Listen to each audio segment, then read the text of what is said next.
Connaissant Jean-Marie Le Pen, il n'est pas mort bêtement. Il a certainement fait la liste de toutes les personnes qu'il droguait et de toutes les personnes qu'il faisait chanter parce que leur entourage était drogué dans l'armée. Il a certainement contacté ses notaires et fait en sorte que toutes les familles qui comptaient parler se voient présenter une manière simple et discrète de dire ferme ta gueule ou alors tu vas tomber. Il a préparé ce qu'on appelle de manière certaine un barouf d'honneur, à savoir que quand tu meurs, à ce moment-là, le jour de ta mort, l'intégralité des notaires présentent les dossiers soit à la justice, soit aux enquêteurs de police, soit aux magistrats directement, aux différents ministres, aux personnes qui sont le mieux placées pour t'aider à faire tomber ceux et celles qui t'emmerdent de ton vivant.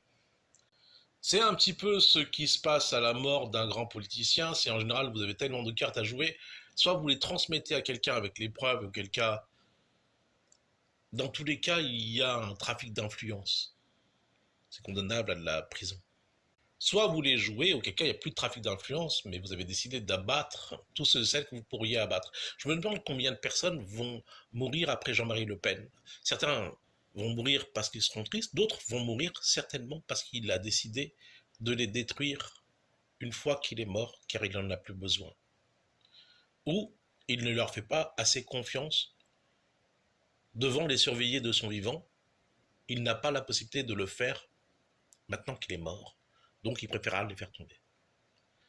C'est une des raisons pour lesquelles il y a beaucoup de gens qui refusent de me tuer aussi.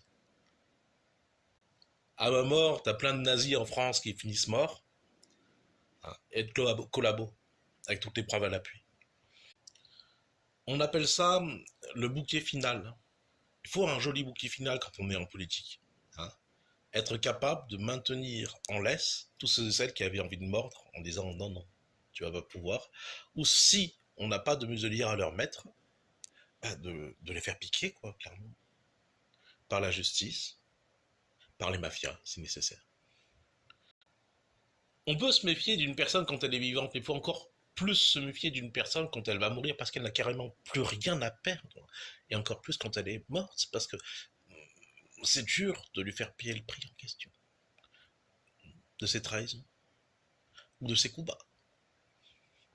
Moi, il se peut qu'à ma mort, il y ait l'engagement de mercenaires pour pouvoir régler des problèmes de manière définitive pour le reste du monde.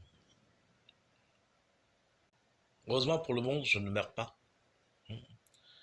Il se verrait chamboulé complètement par la vérité. Une chose est sûre, c'est que la mort de Jean-Marie Le Pen va me donner beaucoup de travail. Mais moi, je refuse pas du travail. Bah non, pas un bourreau.